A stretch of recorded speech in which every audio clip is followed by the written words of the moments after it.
Hey, this is Ryan Barnes coming to you today. That's right, from the American Holy Land, the great state of Texas. All right, today we're going to be starting a new series called Questions to Ask Before Buying a Home.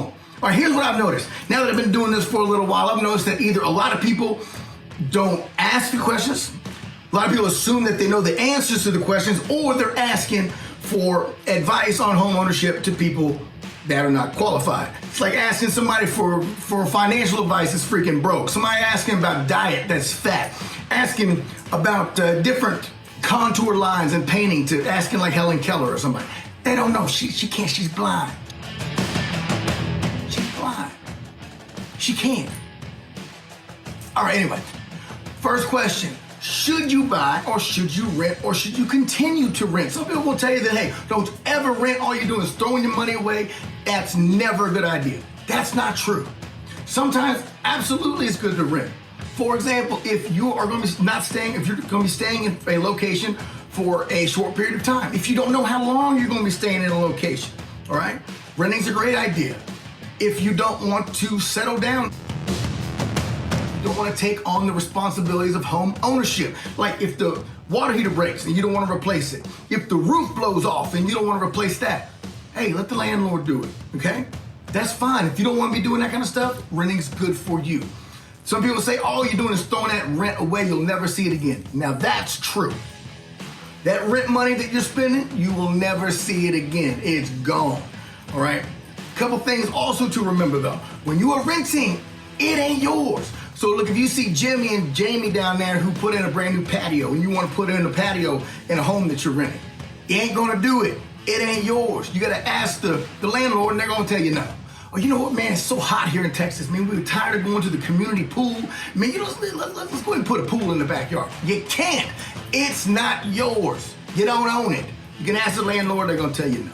All right, now, for example, like my girl, man, she loves doing all this renovating stuff. She watches that show with that Chip Raines or whatever from Waxahachie or Waco. Before I even go any farther, I'm gonna tell you, she is damn good. She really is. Sometimes she gets a little carried away, man. She's like, you know what, Ryan, here's what we should do.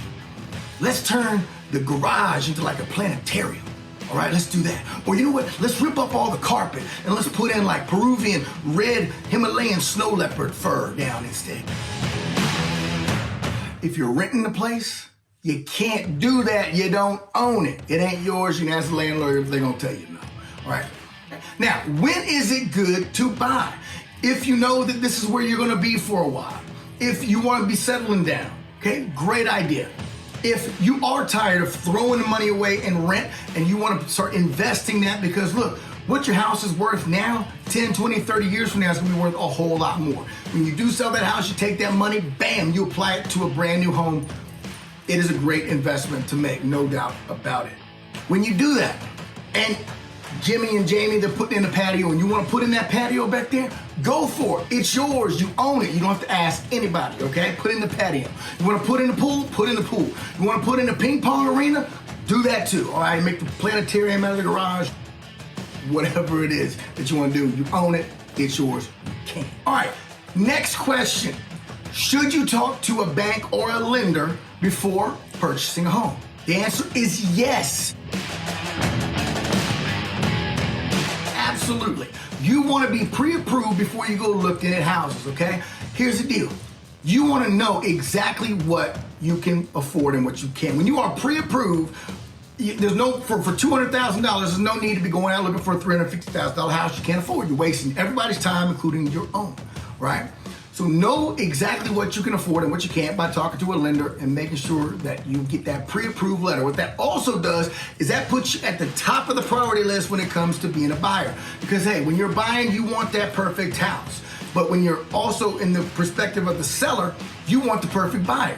If you got 3 or 4 people that are interested, but you're the one that's pre-approved, come on in, Mr. Pre-approved. Forget the other guys, because I know that you're interested in my house. I know that you can buy it, and maybe they can. Could go on and on and on, but here's what I'm figuring out. People don't like to watch 45-minute videos, even though I can talk for 3 hours and 45 minutes. So we're breaking it down tomorrow. I'm gonna go over more questions to ask, but these are your top 2 or maybe 3. All right, rent, buy, talk to a lender, that's 3. But hey, look, if you've got any more questions about this, you want to get a little more familiarized with these things, come by and see me. Give me a phone call. Because look, there are all kind of places that you can invest, man, but there's no better place to invest than right here in the American Holy Land. That's right, the great state of Texas. And when you do come by and see me or give me a phone call, you and I will be flexing out Texas. That thing's getting big.